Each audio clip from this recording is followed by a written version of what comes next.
Bienvenidos. Welcome back.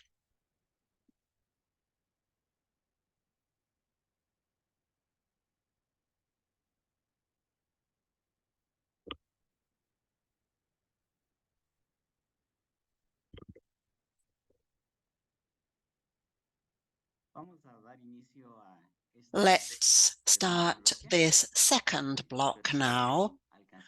I hope you were able to rest for a few moments. And so let's begin then.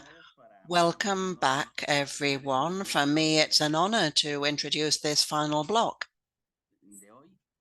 today. This block is digitalization for meteorological services. I'm going to introduce myself. My name is Francisco Flamenco. I studied IT and computer sciences. I've been in different positions in the IT department, in industry, and in the government too. I've been working for over 20 years in the National Metrology Institute in Mexico, where I'm an IT director, IT and communications director. In 2019, I was invited by Dr. Ismael Castellasa to form part of the group of experts that supports the group on digitization of the international system. So I will be moderating this block, for which we're going to look into certain initiatives in order to see the importance of the digitalization of metrology. First of all, from Chile, Soraya Sandoval will talk about experiences in the health sector with a system for managing proficiency testing. In the second presentation, we will hear about characteristics that should be taken into account by metrological data for using in research. And finally, Dennis Camera will talk about how the certificates are developing for reference materials in a digital format in NIST.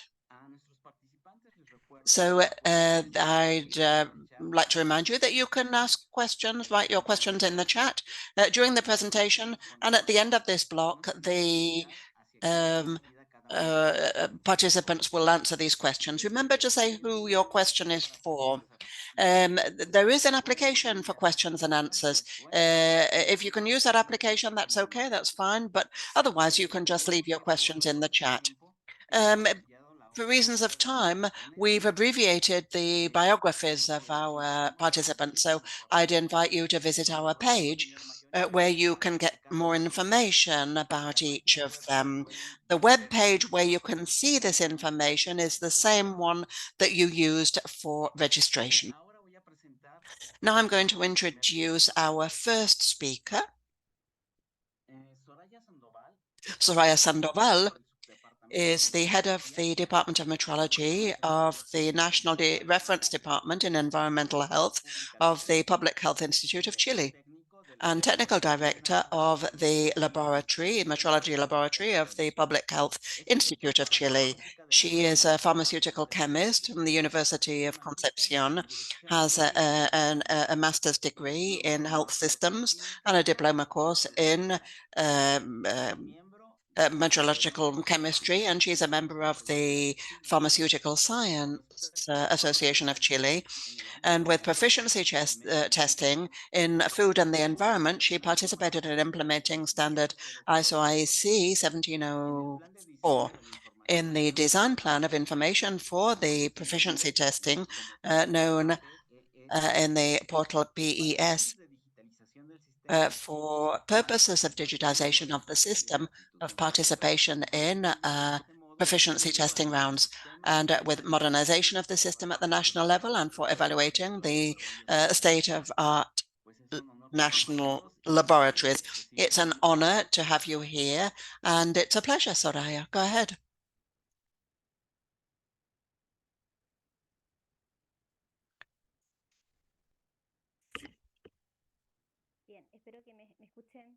I hope you can hear me well. Yes, we can. Thank you. Thank you for the invitation. The objective of this presentation is to express and talk about the experience that we've had in the Public Health Institute of Chile during the work of developing the digital system for the management of the proficiency testing of the Institute. I'd like to tell you a bit about proficiency testing. The objective of this round initially was for public health laboratories in the system, the public health system in Chile, and this was a tool, a quality tool that we wanted to provide for the laboratories to evaluate their performance in the scenario. This program emerged in 1972, focusing on clinical laboratories. We started with 8 sub-programs, and this progressed to 43. It was in 1996 when we started some proficiency testing in the chemistry and the environment, and 1998 in microbiology, and we have 16 sub-programs. And there were other rounds that were opened in occupational health. And between 2007 and 2010, there was a project where we started to implement ISO Guide 43. And in 2012, this was migrated to ISO 17043. 2010. In 2010, we started a diagnostic stage based on the national needs. 2 years later, we joined the Chile national metrology round, and in 2018 with proficiency testing by ENAC were for 5 rounds. There are several reasons why this need arose to digitize. One of the main ones was the high cost and the high demand of developing this round. Initially, about 100% of this was on paper. After that, we migrated to fax, and then when we had computer tools, email, we started using Excel for our files, but this meant that very often the capacity of our emails and our servers wasn't sufficient to comply with the needs of our clients, and because we had a large amount of data. So it was very difficult to comply with the PEEC because there were a lot of different cases with different forms, and there were some errors in the information entered in the transcription. And so we started to acquire better technology, better internet connection, better computers in order to manage internet better. And this is when we took the decision in the IACP, this was what was called Senecal at that particular time, to develop a platform that could satisfy our needs for coordination of proficiency testing. So this project addressed the following. First of all, we had to be very clear on the relation between the IACP and the client, and with the laboratories that participated in this. So this is how we defined the field of application and the business diagram for this system of proficiency testing. After that, we mapped the processes, defining the requirements for each activity based on the ISO standards. And we had to define the critical activities and what the rounds would be that we would prioritize.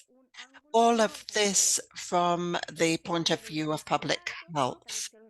So we established the requirements, the statistical requirements for data management, and IT technology and communication of the Institute determined the IT tools necessary for this, and how to design layers that would be for the client and for the coordinator of the Institute, and that were user-friendly. could be used on the web. So we also had to focus on the resources available, and we always took into consideration that it was necessary to implement this uh, during one of the following rounds and with trained personnel from the institute and the users of the platform. Maintenance was important and the approval of the process too. Regarding the field of application, as I mentioned before, it was important to design the services delivered by each PC. In our area, we,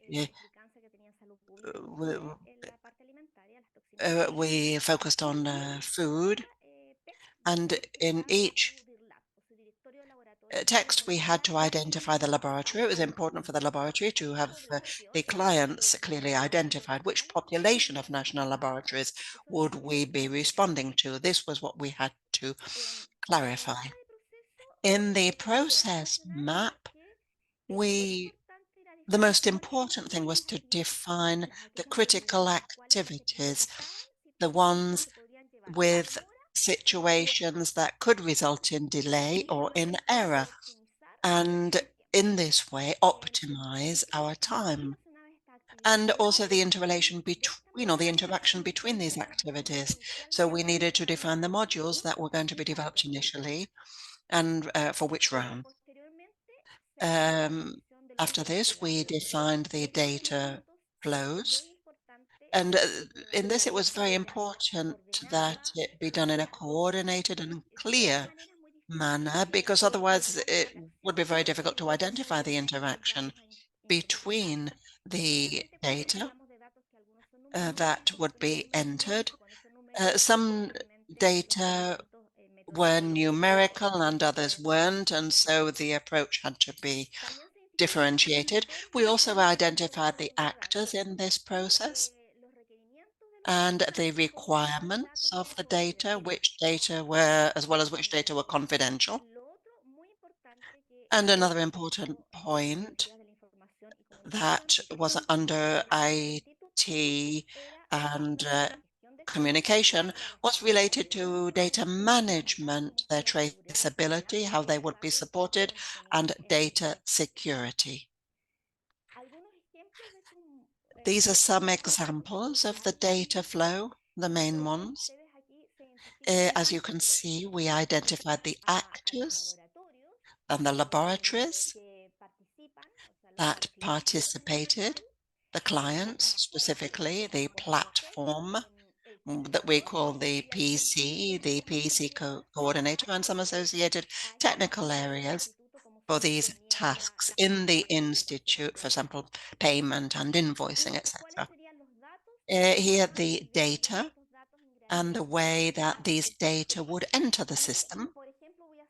And for example, I'm just going to focus on this one here, data capture. The system here, well, it was important to send the samples, that for the samples to be accepted by the laboratories. So accepted in conformity or otherwise, and then then to open this system that would run in order to develop the answer. Then the laboratory could report its results. But this data capture would have a time limit that would have to be validated by the participating laboratory. They would be saved. And this data capture was what we needed to analyze. And you can see that in chart 1.2. This data analysis has statistical aspects that contributed to closing the data analysis, the generation of the results report for each participating laboratory. This covered several tasks. Regarding these data for performance assessments, as I said, the laboratory had to save and validate the data, and the system, it's the system that consolidated the data. So we have the stage of data analysis, and the platforms allows you to carry out statistical tests and calculations to establish how the performance evaluation will be carried out. We used two systems, Z-score and comparative coincident for qualitative analysis, and implemented on our platform for several rounds, but we have the project developed. This was a performance evaluation for the laboratory as satisfactory, unsatisfactory, or requires clarification. We could also specify the amount of time saved compared to doing the process manually, and that meant that certain deadlines had to be met for some tasks, and sometimes for the consolation of certain processes, the time was too long. So we had to achieve the match in the time available.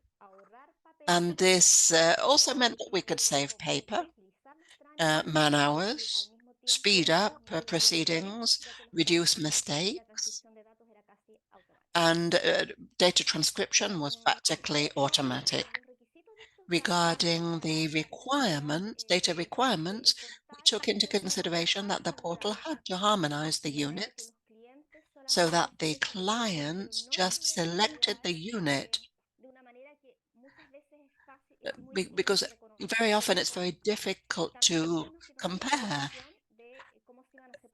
We also needed to determine how we would separate the final results in Latin America and how we're going to use the comma, for example, for reporting results. We needed to defend the number of decimals as well, not only based on an uncertainty associated with the results, but also regarding the regulations that as required so that we can compare the results. Also, the laboratories had to indicate the method used in order to harmonize the evaluation data by technique, and this laboratory, its method has to be sent and incorporated, and we need to make sure that it's correctly harmonized and entered in the system. Also, for quantitative analysis, we defined certain signs and symbols,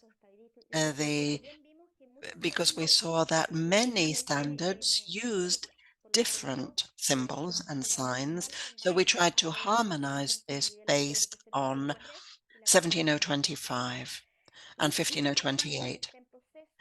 And right now we're in the process of including uncertainty of measurement by the participating laboratory, so that when we enter the data, we'll avoid the laboratory entering the data differently, different units, different size, a different use of capital letters and small letters, etc., to facilitate management. These were things that we had to define.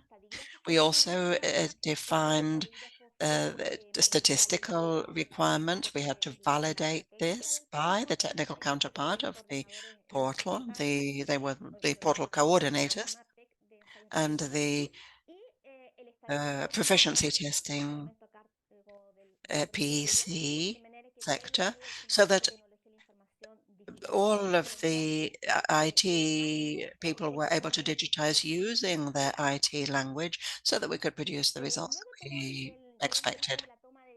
Then came the time for decision making, how we were going to develop the system. We had one option that was an external one and another one that was internal. So the technology, information and communication technology of the ISP.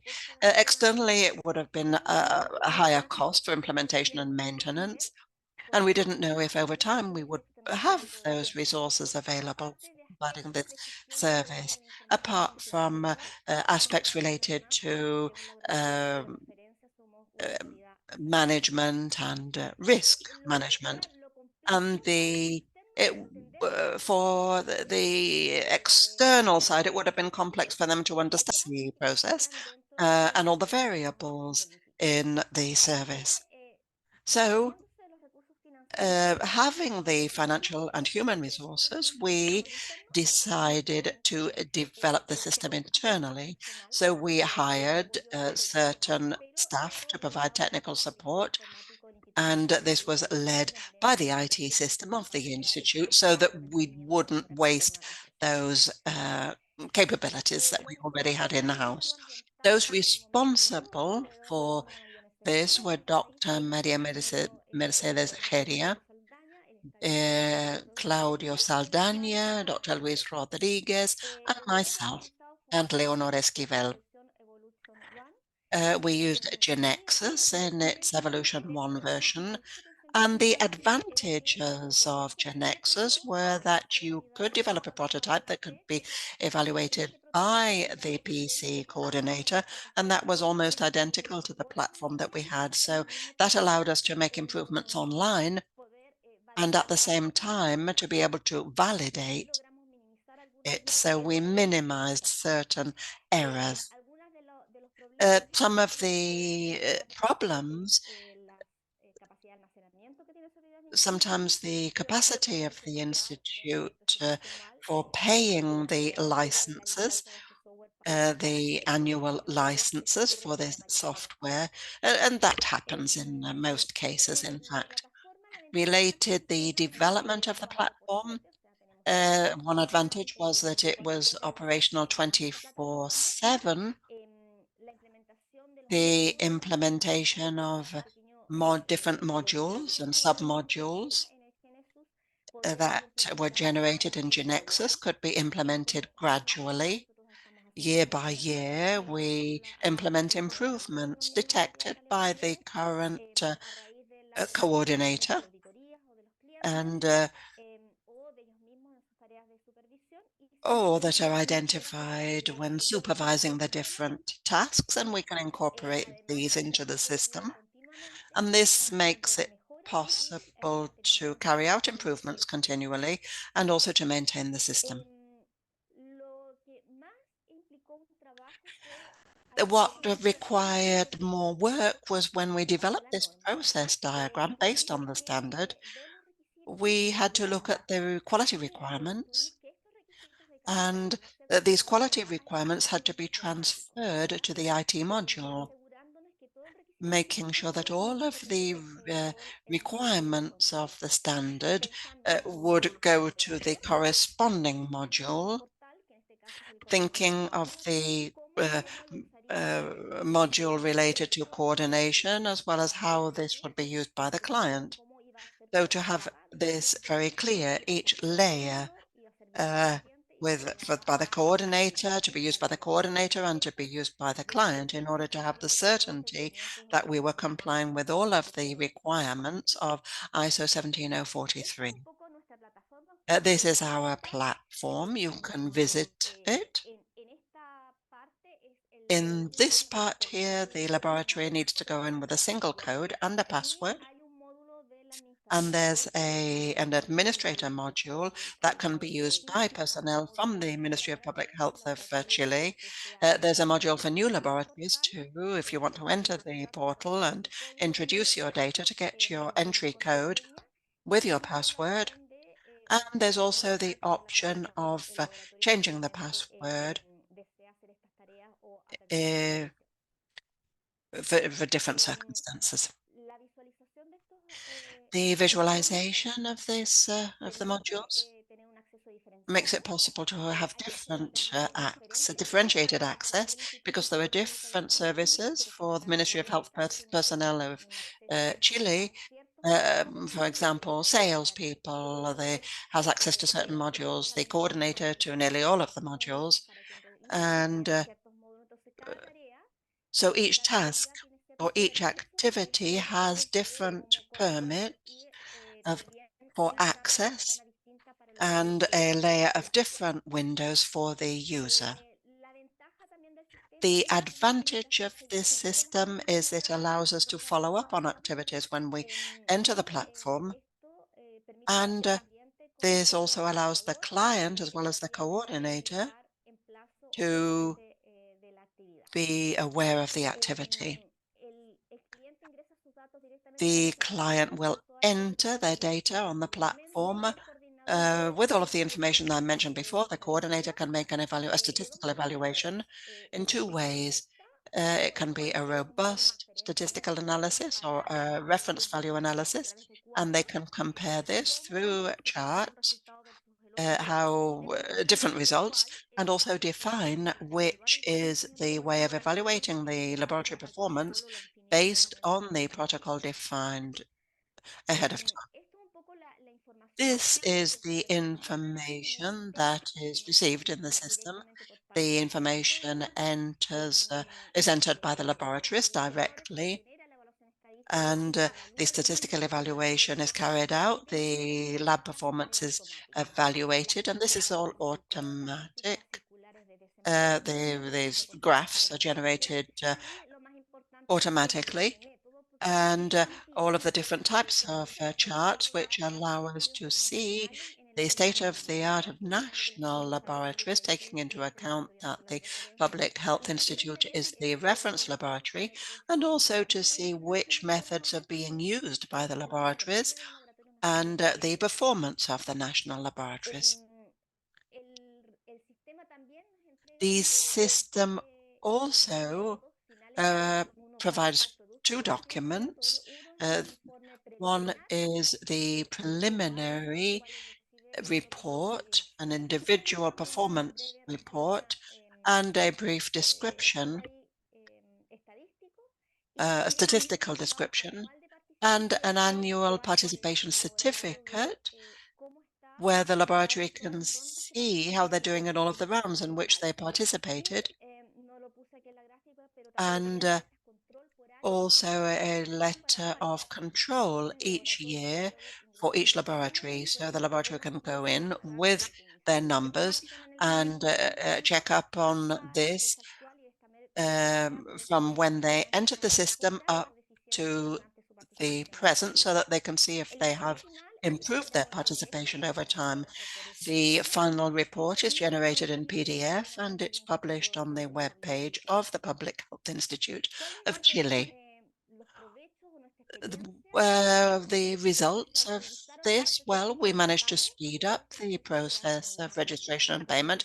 Everything is online. Also, follow-up is online, monitoring is online, because we connect with the servers and we have the search code, so the laboratory can follow their status online.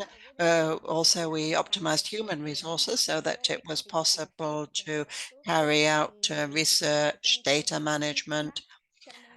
We harmonized the documents, eliminating errors. The control of registration, the registration control was improved. We were able and also it's much more environmentally friendly. In 2011, for each round, everything was in paper, uh, and in 2023, we only used 200 grams of paper for each round.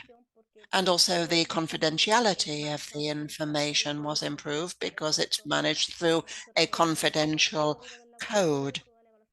So the statistical evaluation is done in one part of the platform where everything is done through codes, and this guarantees the impartiality of the data. This has meant that year by year, the program has been very well evaluated by participants. We're satisfied with the work that we have done, and the information channels have been improved as well because we receive participant surveys and they've indicated uh, which new rounds are required too. So, well, this has been our experience. Really, the most important result is that as an Institute of Public Health in Chile, this allows us just to acquire through a click all of the information about the national laboratories, and so that we can inform the Ministry of Health what improvements have been implemented and the opportunities and the gaps, so that we can improve the analysis that we make regarding public health. Thank you. Thank you, Soraya, for such a wonderful presentation. Can you wait at the end of the segment so we can answer any questions from the participants? So I want to remind you that we have a survey link on the chat. You can also use the chat for questions for the end of the segment. And also I'm publishing a survey that could help us reflect about the topics that we've been discussing thus far. So now we go to our second presentation. As second speaker, we have Giacomo Lanza with the topic Data in Metrology. Giacomo Lanza is the coordinator of research data in the National Metrology Institute in Germany, PTB. So his main field is the interaction with metrology and data research, standard development, methodology and terminology, and the generation of MPs for European projects. He actively participates in the German initiative towards a national research data initiative in the users community of the research data manager. Previously, he was a researcher and he tried to manage GHGs in livestock and agriculture, and now in spectronomy, optical spectronomy. So thank you very much for being in this event, Giacomo. Please, you have the floor. Thank you. Good morning, Francisco. Thank you for the invitation. Good afternoon, everyone, all participants. It's a true pleasure to be able to address you, experts of metrology in your continent.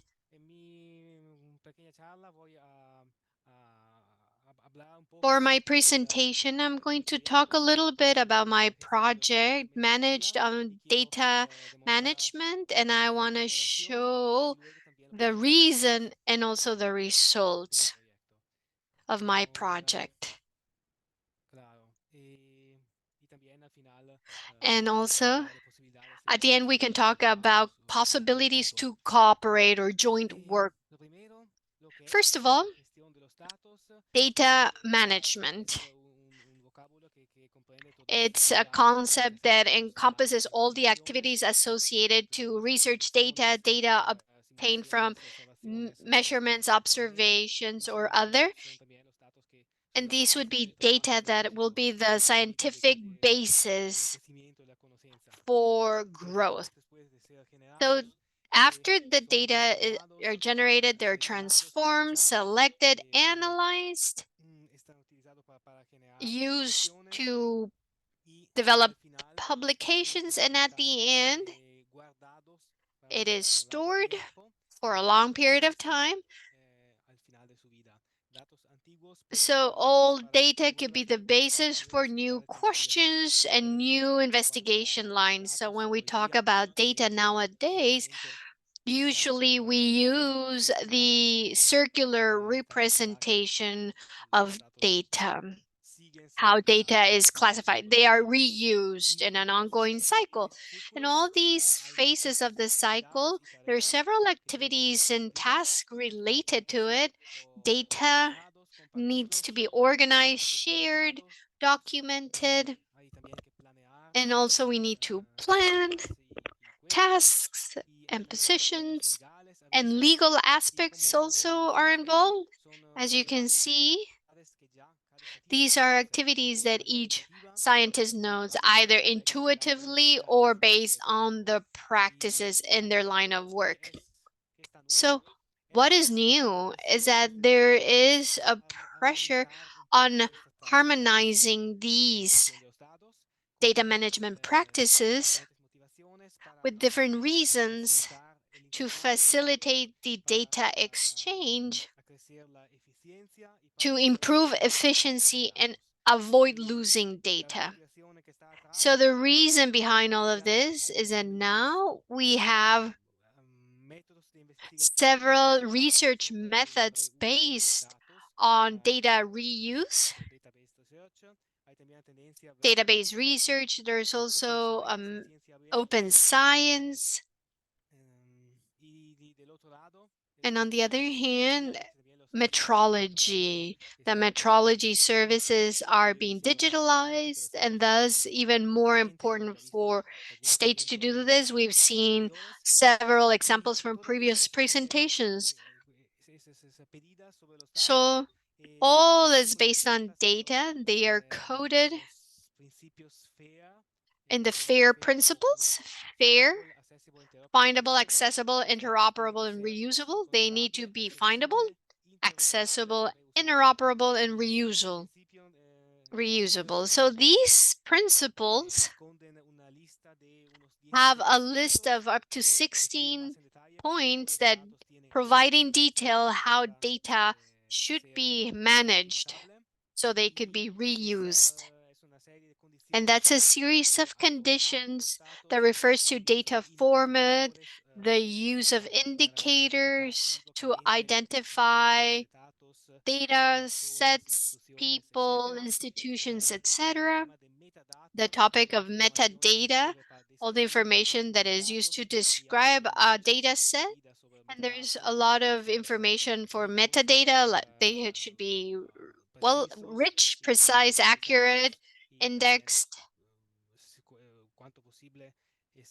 and explained in a controlled language. Also, we have protocol conditions, data exchange, licenses, etc.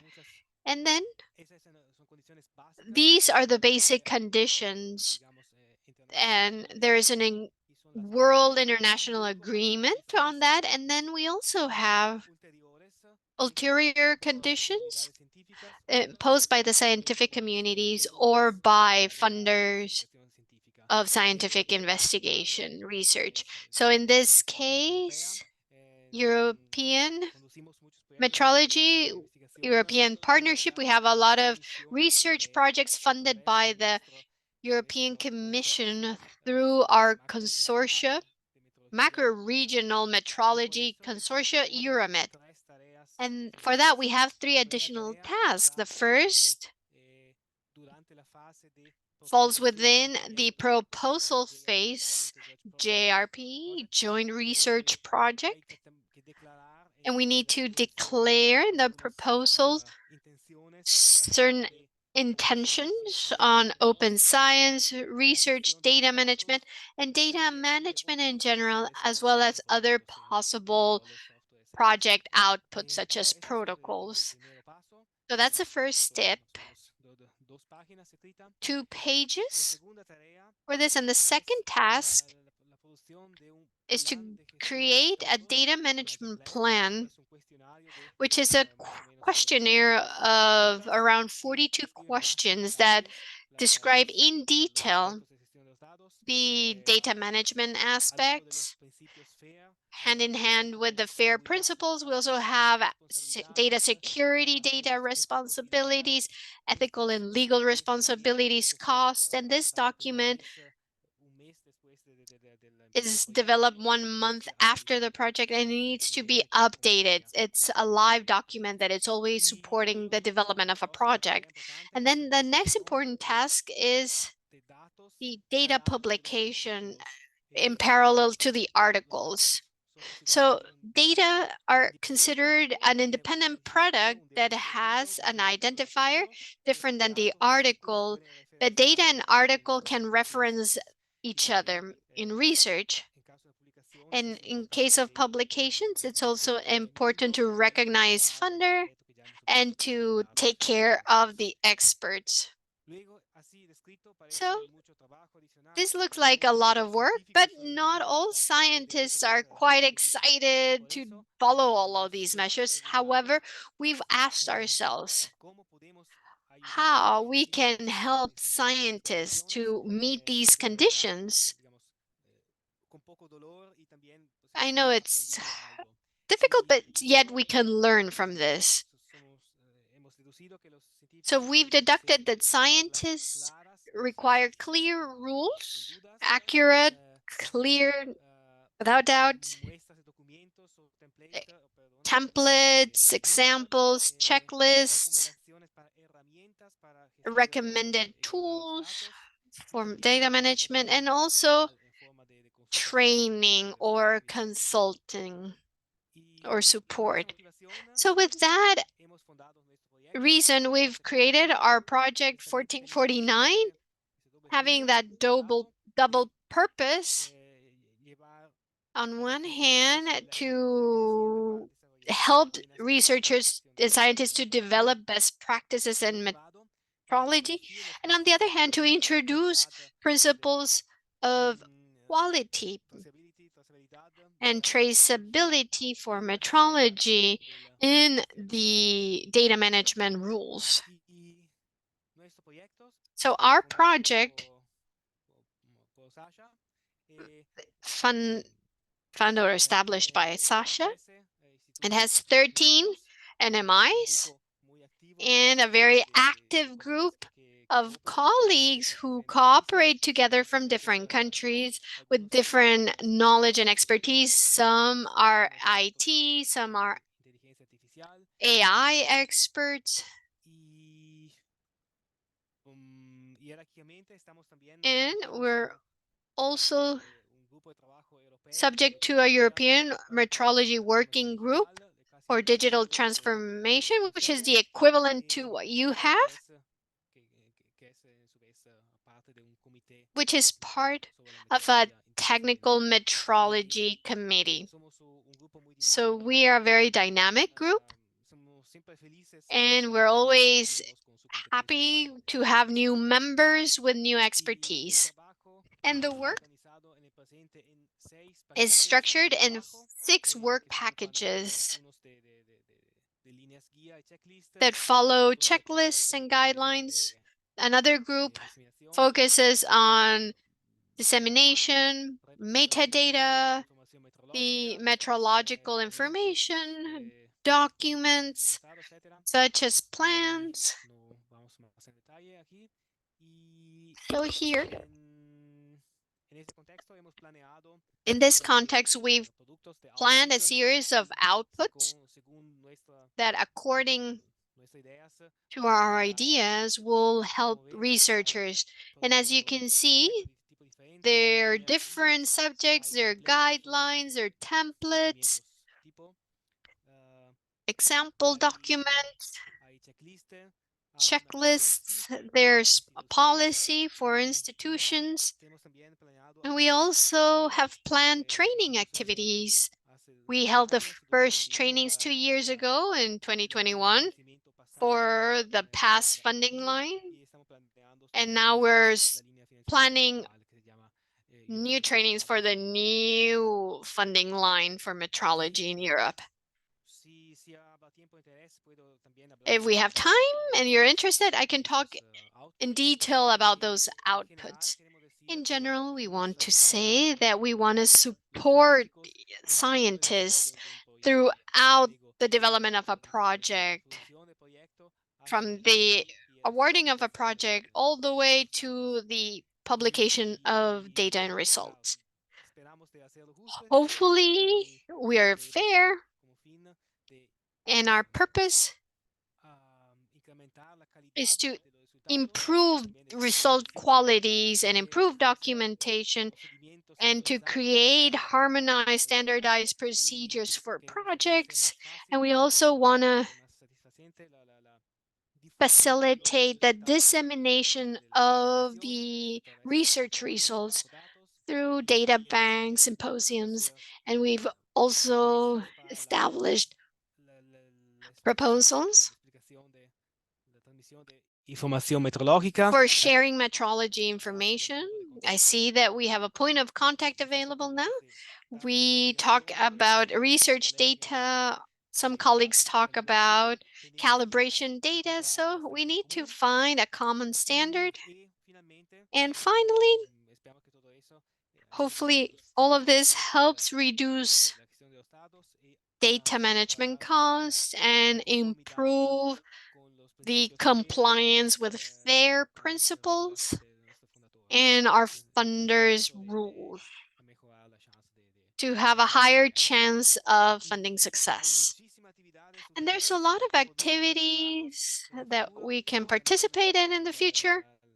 And the quality assessment for data, which is a very difficult concept to describe, or fairness assessment on the fair compliance for data, the semantic machine-to-machine data transfer validation, and also the depositories. There's still no depositories created under FAIR. And all of that, of course, that's our work as a group of volunteers.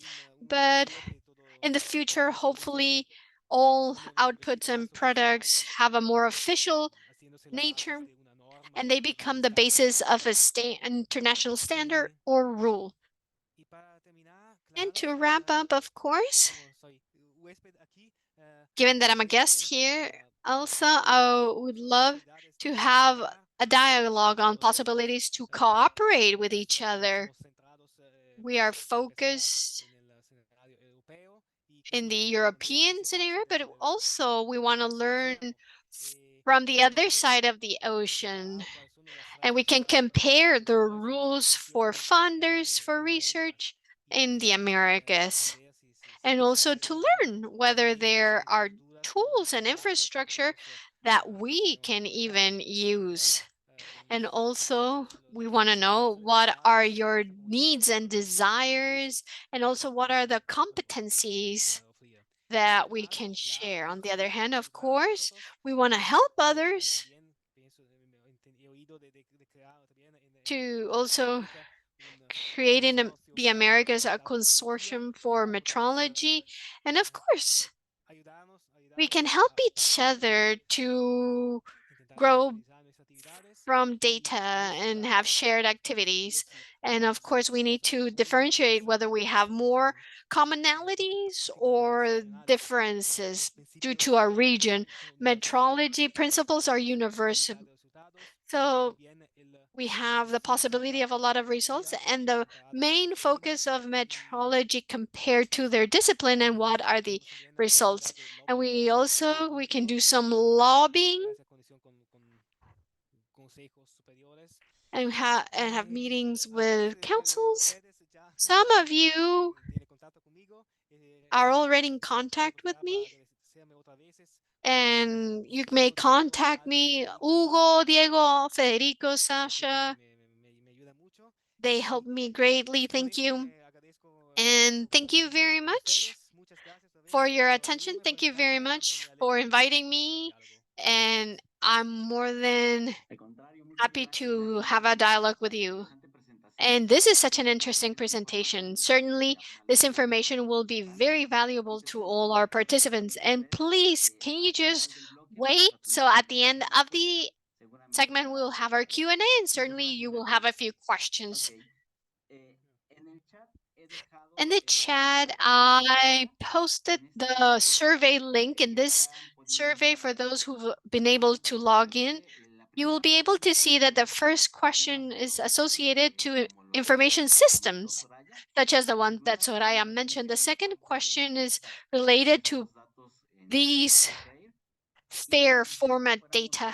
And hopefully with that, we can have more questions that can help us. And then the next topic. The next topic, we then move to the last day's presentation called Constructing a Model for Storing Data for Certificates, which will be presented by Dennis Cameron.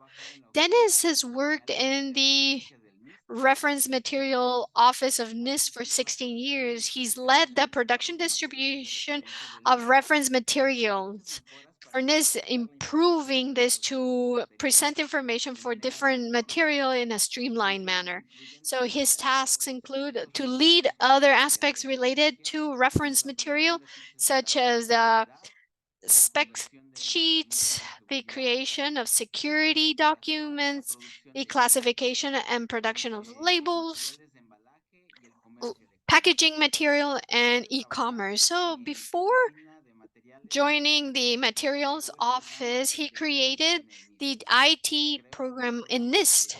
He's created a few IT programs in this, including the web code for the first database version for key comparisons that was published when the mutual recognition agreement was signed with CPM.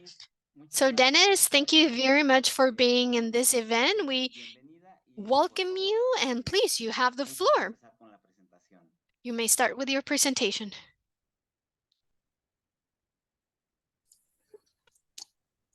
Excellent. Thank you. So today I'm going to talk about the work that's ongoing at NIST in our digital NIST project around creating a model for storing reference material data and transforming our materials to have digital reference material certificates. There we go. Before I get into it, though, I want to just do a few acknowledgements. Because this represents the work of a lot of people. First, to acknowledge the full digital NIST team, including Itzel Dominguez Mendoza from Sanam, who's up at NIST working with us. Benjamin Long, Robert Hanisch, James Fedchek, Steve Choquette, Kate Rimmer, Catherine Cooksey, and Katya Delak. And also the many scientists, statisticians, and other subject matter experts at NIST who've been helping out along the way, as well as the members of the SIM Digital Reference Material Certificate Subworking Group, where we've had some good discussions. So a digital NIST will enable sharing of interoperable metrology data and other digital tools, and it'll serve as a digital repository of data. It requires substantial investment in data and computing infrastructure to ensure that the digital traceability for all data supporting measurement services. The change to digital will also make it easier for customers to access the data whenever and wherever they need. And much of the conversation internationally has been focused around calibrations at the moment, but reference materials are distinct and different from calibrations. So real fast, what is a reference material? It's a material sufficiently homogeneous and stable with respect to one or more specified properties, which has been established to be fit for its intended use in a measurement process.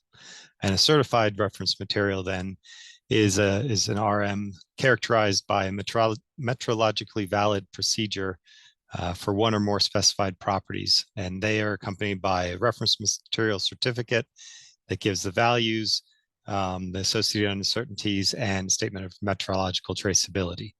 For NIST, we call our CRMs standard reference materials, or SRMs. And we also produce reference materials that do not have certified values and may be homogeneous and stable with respect to a specific measure end. So NIST has a large and diverse catalog of standard reference materials. And we've been making reference materials for more than 100 years and add new materials each year. Currently, we've got over 1,100 different products in our catalog, and they span 28 different categories over many areas of science. Our SRMs represent categories such as metals, high purity materials, ceramics, foods and agriculture, primary gas mixtures, and more. None of these categories make up a large portion of the materials we provide. And one benefit of this diversity of materials is that it will help make the model that we're creating more robust, because while all of our certificates are similar in format, each category provides unique information. And as we transform the reference materials to be digital, we do want to use the FAIR principles fair data principles to be our guide. And to make this the data that we're collecting and storing meaningful, we've been working to create a model that is representative of reference materials. We create a model to represent what something is and does. It can be used to predict and think about the behavior of its focus from one moment to the next. While our focus here is reference materials, the concepts of modeling apply to any other thing that we want to look at. What gives the models meaning is that they are part of a knowledge life cycle wherein we learn as much as possible about something and organize all that knowledge in one place. So for our modeling in the early stage, we started looking at a few example SRMs. And then we were able to start categorizing SRMs based on their commonalities, such as homogeneity and the type of value that is being represented. We've been able to move to defining how the information in the certificate is organized, how it relates to other information is used, and then the end goal, the application stage, is to start to have a database or an XML schema of this data model. And while our overall goal is to get from step 1, the early stage, all the way to step 4, the application stage, the process of modeling is iterative and frequently requires us to move backwards as we add in new data, because we need to keep validating that the model is accurate and representative of the new information. The important task here is to support accurate representations and translations of this knowledge. So looking at the digital reference material certificate, we've been working to create a model that meets the requirements of both NIST and the stakeholders. We've looked at ISO 17034, ISO Guide 31, as well as the NIST Quality Manual, NIST policies, and talked to customers to get their input. And the current draft of the framework breaks down to the information into six different areas of the certificate. Organization information, reference material identification, material information, context, provenance, and references. Excuse me. The material information section contains the bulk of the information about the reference material. And the data contained in this part of the DRMC is information inherent to the reference material. It is broken into 4 subsections: unit description, usage information, measurement information, and additional information. And so getting down even further into the heart of this certificate is the measurement information. That's where provided are measured values and information that's important about them. Stored here are things like the period of validity, traceability statements, what's being measured, what are the units of the measurement, what's the associated uncertainties, whether it's certified or not, and any measurement procedures if applicable. This is definitely the most complex part of the information in the certificate. And this has been our main focus of work over the past few months. So after a review of NIST SRMs, we were able to categorize the values into 3 different types. We have values with uncertainties, sequences, and formulas. The values and uncertainties delivered in our SRMs are varied. The most straightforward SRMs have 1 value and 1 uncertainty, but others are more complex. They may have maybe matrix materials that have multiple measured values and uncertainties. And there can be potentially hundreds of measured values and uncertainties in an SRM. In addition, some of the values may be certified and some may not be non-certified. The values for some other materials are sequences of DNA or peptides or amino acids. The representation and storage of these sequences is different than that of a value and uncertainty. And the schema and model that we're developing has to be able to accommodate those different kinds of values. And then other SRMs provide a formula as a way of describing the value as associated with the material. So in working on this data model, it's important to separate the data from the format to describe the data accurately. Here on the screen, we've got three different tables from an SRM that show different certified values. Grouping them into different tables is a method of formatting and has been done for easier readability of the certificate. The differentiation of the types of certified values, the fat, the elements, and the tocopherols, is for the benefit of the user processing the information more quickly. However, when you look at the values in the tables on the screen, you see they're really very similar with numbers and uncertainties in units. And we need to look at the data that way so that machines are able to understand and use it. So we started with the values and uncertainties and looking at the value as the focal point, then looking at the other data and how it relates to the value. We've looked at all kinds of values and what they have in common. There are obviously units associated with the values, and the digital representation hasn't fully been solved yet because there's lots of different possibilities, units ML, Q, UDT, et cetera. But the intent here is to build off of other work that's been done and almost ready for release, the stuff that Stuart Chalk and his team have been working on to accommodate the digital representation of units that make sense so that you can represent the units how they make the most sense for each sector and then be able to translate to the different representations. The uncertainties associated with the values can be represented in different ways. Uncertainties could be symmetric or asymmetric. So we've approached storing that as more of a range. We also allow for more description of the uncertainties, taking into account things like what type of interval are they? Is it a confidence interval or is it a predictive interval? All this is additional metadata around describing the uncertainties.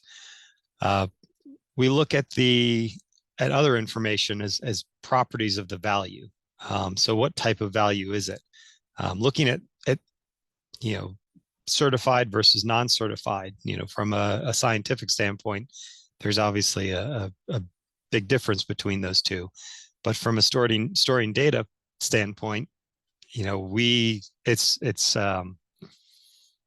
it's just another property. And so we can say, we can say a value is certified or non-certified. Other values are measurements expressing the absence of something, or maybe it's a limit of detection from an instrument. So we'll need to be able to store an operator such as a less than sign. We want to store whether the value is method specific, whether it's reported on dry mass basis or as received basis. We want to capture the traceability statement associated with the value and many more properties. And what's on the screen here is just a small sampling of the properties related to the values. In addition to the properties of the value, we need to be able to describe what's being measured. So kind of moving from the right side of the value box to the left side in this diagram. The measurements are complex and can be represented in many different ways.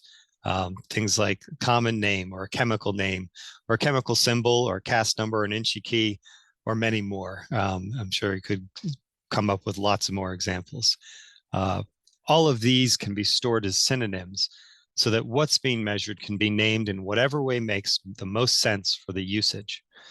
So sulfur can be represented in multiple different ways and found whether someone's looking for the symbol S or the name sulfur or any of the other ways of naming it.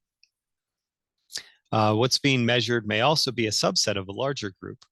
For instance, multiple things make up vitamin B and can be grouped as vitamin B. Each component of vitamin B is different from each other, but there's meaning in being able to group them all together as vitamin B. And so we allow for infinite groupings to help categorize the values into whatever means are useful. Here's also where we can make differentiations that can be used to format the data into different tables like this I showed on the other slide. So we can have a grouping for fats and elements and tocopherols, and that when we take the data out and format it, we can do it for the benefit of the human user that is looking at the information. What's being measured must also be related back to a specific material. If a certified reference material has multiple different levels of the same material in it, then it's important to differentiate to which part of the SRM the value is related. If sulfur is measured in high, medium, and low levels of a material, then we need to store the information about the material part to know if we're looking at the high value, the medium value, or the low value for sulfur. So moving on to the next type of value, the sequences. Storing sequence values are different since the type of information is not just a number. The information can vary in length, and each character in the sequence must be correct, or else it'll be describing a completely different material. The confidence levels for each value require more description, so we need additional ways to accommodate those descriptions. There's a lot of information that is currently stored in the formatting and must be teased out to be stored separately. You can see in the example on the lower right that there have been spaces added to help with readability, as well as other formatting such as underlining, bolding, and italicizing. The format is used to denote different important regions of the sequence, but we need to separate this out into additional information from the formatting so that it can be machine readable and used in a digital way. Formulas are the third type of value. We've only scratched the surface on these, and they could be a dynamic subset of values and uncertainties, but we need to look into this more. For instance, we could look at a measurement of a radioactive material and its half-life as a formula. Conceivably, we could use the measurement date and the measurement date and time to create a copy of the certificate to be generated at the time that the customer uses the SRM to do the calculations and provide the expected value and uncertainty at that time. Storing formulas can also help us better describe materials that are stable but may drift or change over time in a predictable way. They may help give a more accurate representation of the uncertainty associated with the value and how it changes over time. Oops, I'm sorry, I think I was on the wrong slide. This was the slide with formulas. So with our modeling approach, we're continually reviewing additional SRMs and determining whether they fit into the model that we've been designing. We've also done some initial looks at materials from Sanam to see whether they fit in as well. Happily, as we've been reviewing more and more materials, we found that they do fit in with what we've been creating. We have had to make occasional small changes to the model, but on the whole, the additional materials are well represented in the models. So while this is coming along, there's definitely still more work to do. We need to continue modeling for sequence values and for formulas to better define them and to make them more robust. We need to expand the modeling into other subsections of the measurement information area and eventually get back into the other sections of the DRMC. We need to continue exploring the best way to sign and secure these DRMCs. We need to be able to protect and verify that the information in the certificate is accurate and has not been tampered with. And we'll be continuing to have discussions about these kinds of topics with the SIM DRMC sub-working group as well. So thank you for your attention during the presentation, and I will turn the floor back over to Francisco. Thank you, Denise. Okay, well, now is our time for queries and answers. But before, I want to remember you that we have the survey in the link in the chat. I'm going to switch to Spanish, excuse me. Okay, les recuerdo que I'd like to remind you that the survey in the chat, the link is on the chat, and this is helpful because it'll allow us to collect information about the three topics that we've been presenting. In any case, and in order to take advantage of the fact that we have the speakers present, I'd like the three, Soraya, Jacoba, and Dennis, to open your cameras. And for all participants, if you would like to ask a question, then please do go ahead. You can raise your hand and I will ask each of you to take your questions. But we do have some questions already. We have one question at least for Soraya. Oh, actually, there are two here for Soraya. The first one is related to the cost of the system. This question was asked by Jose Ricardo from Inmetro, and I would like to extend it a little bit. The cost benefit of having worked on the system side, maybe thinking about the capacity now or the potential of the system in order to work on the information that we need. So Soraya, you have the floor. Yeah, this was from 2010, about 2011. I don't remember exactly the initial amount, the highest amount, because annually we have a cost assigned, and I could check up on that. And if you give me your email, I can give you the amount in dollars. Yes. In fact, the cost benefit is huge. We started when we were using as one of the digital tools, we would send the CD to the laboratories or by email. That's what we used to do. And very often it was difficult to get the information and the time because there were delays. So some people would send them by email, others by fax, others by snail mail, and it took a long time. So the period of transcribing the data and the second checkup with another professional that had to make sure that the data were transferred correctly also represented a time delay. And the statistic evaluation that had to be checked by statisticians too. And so this had to be checked.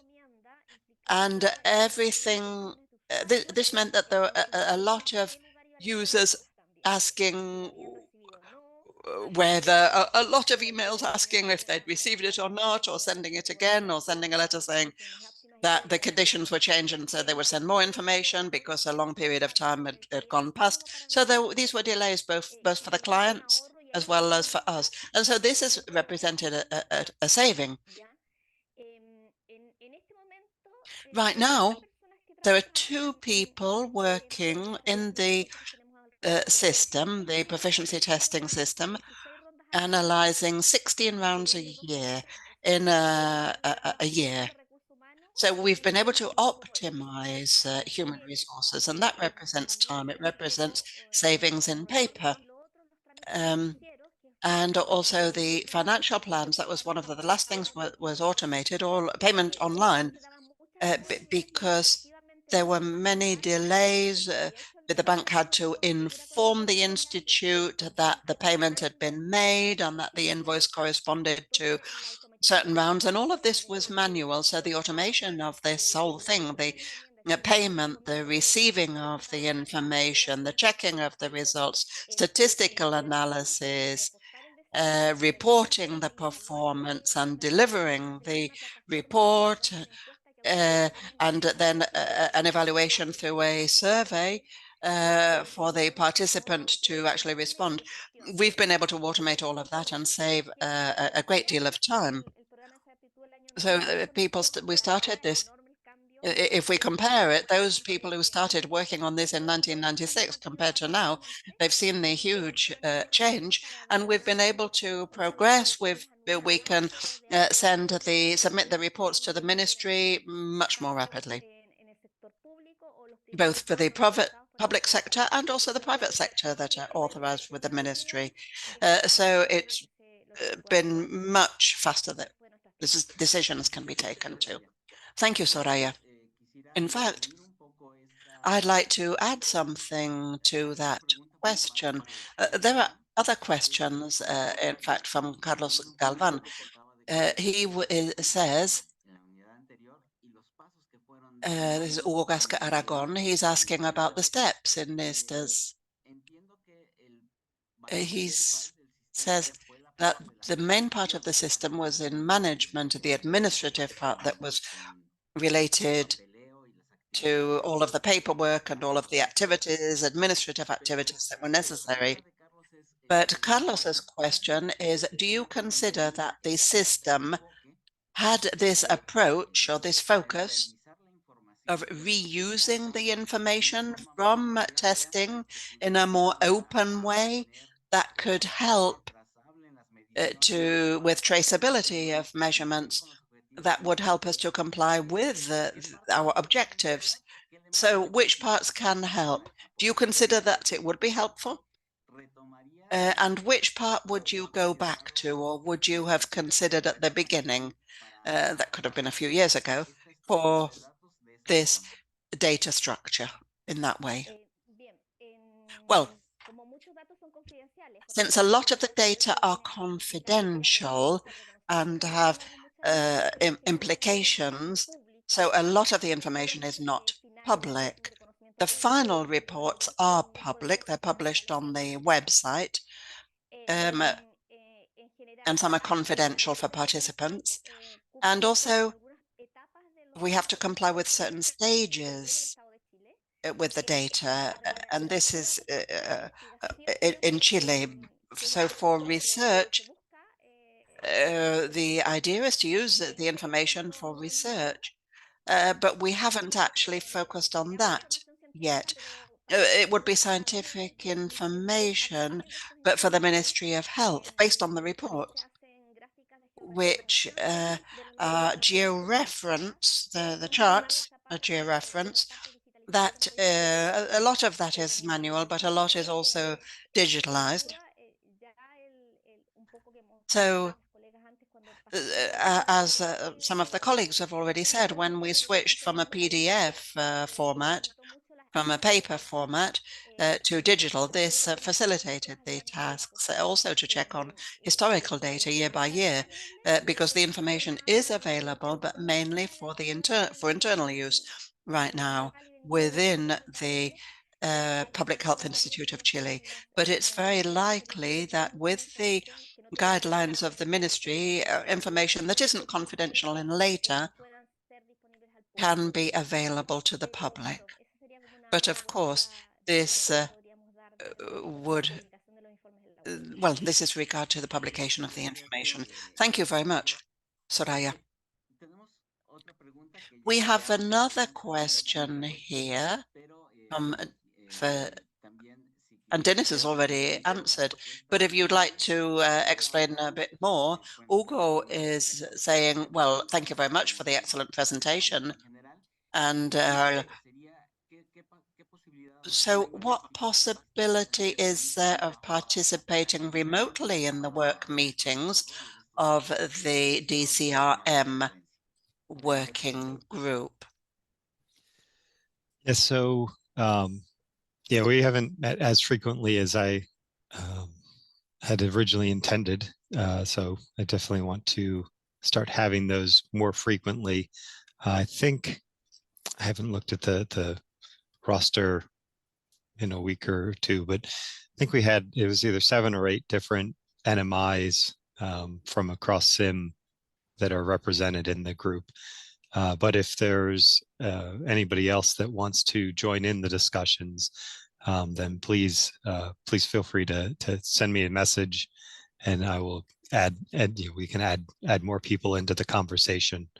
And as I mentioned, I'll start getting them a little more frequent.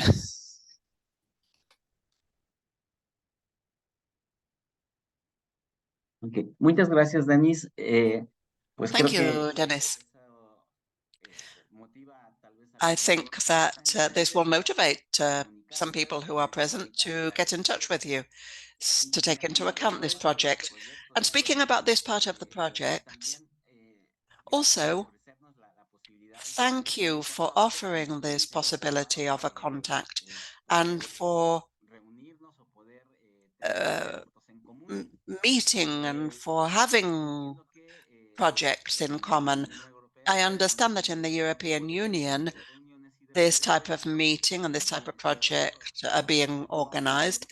And I'd just like to confirm that you are leaving the door open, that we can get in touch with you in order to work on these projects, because this would help us a great deal to look into our information and check it in accordance with, so that it's in accordance with what's being developed in the world of quality. Me encantaría mucho también tener vuestras contribuciones. Lo que hacemos es todo abierto. Somos un proyecto de miembros de... Thank you. I would like to have that type of communication. We are open.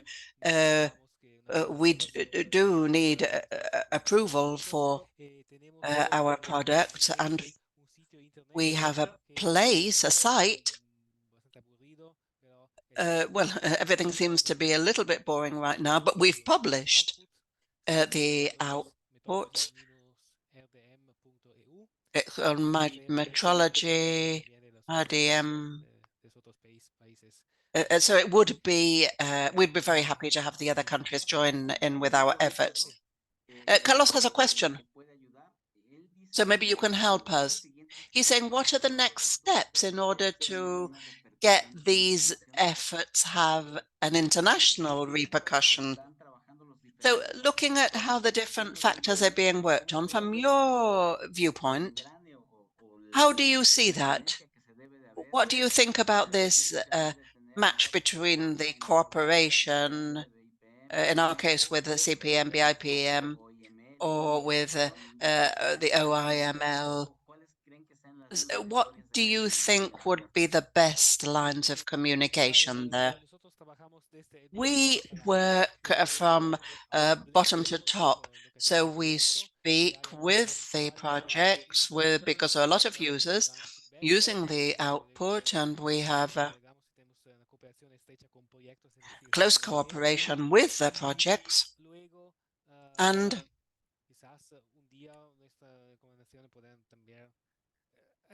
we can grow and develop standards. We need to speak to people specifically. And we have documents, rules, advice, etc. But we're still completing that. When we need the corresponding tools. It's not just in a final plan like that, but you can also write using that tool. You can validate, you can export it to other areas. And this is a point in common between data, research data, and software for reading them, understanding them, validating them. I think one important effort is to try not to do something that's already been done, because for the sake of our data being easier to recover, sometimes we create things that have already been created by other working groups. So it would be better to have more general lines of work so that we're not repeating something, and so that we can take advantage of what's been done already. In our case, in the different bodies that are working on this. Yes, definitely. Yes, we have excellent software available, or for the way of transferring our units and of relating them, maybe from an accredited laboratory to the national laboratories, and national laboratories to the regional laboratories, and then to the BIPM. Yes, yes, that's a dream. I don't see that there are any more questions, and I don't see any hands raised either. I think for today, then, well, we've been together for several hours, and I'd like to thank all participants that have been with us, and particularly those who have been participating, Dennis, Soraya, as they've been participating as speakers. I would also like to ask you, because we like to take photographs of those participating. There are a lot of us, but I would like you to turn your cameras on so that we can take a photograph of all of those present and share it among ourselves later. So if you would like to turn your cameras on right now and just give me a few moments, because since we're a lot of people, I'm going to take a while to take the photograph of all of the screens. I see some cameras. I think we can have more cameras turned on.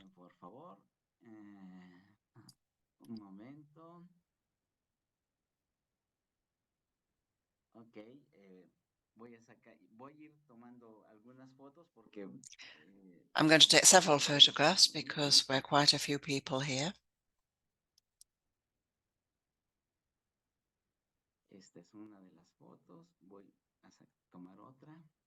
Another.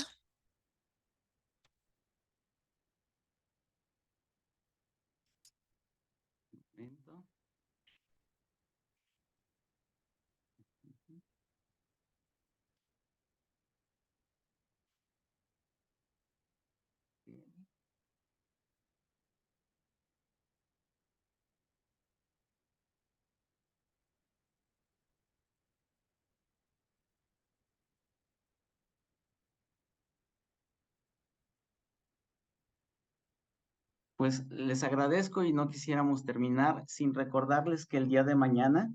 So I'd like to thank you, but before we finish, tomorrow we have another event so that we can continue.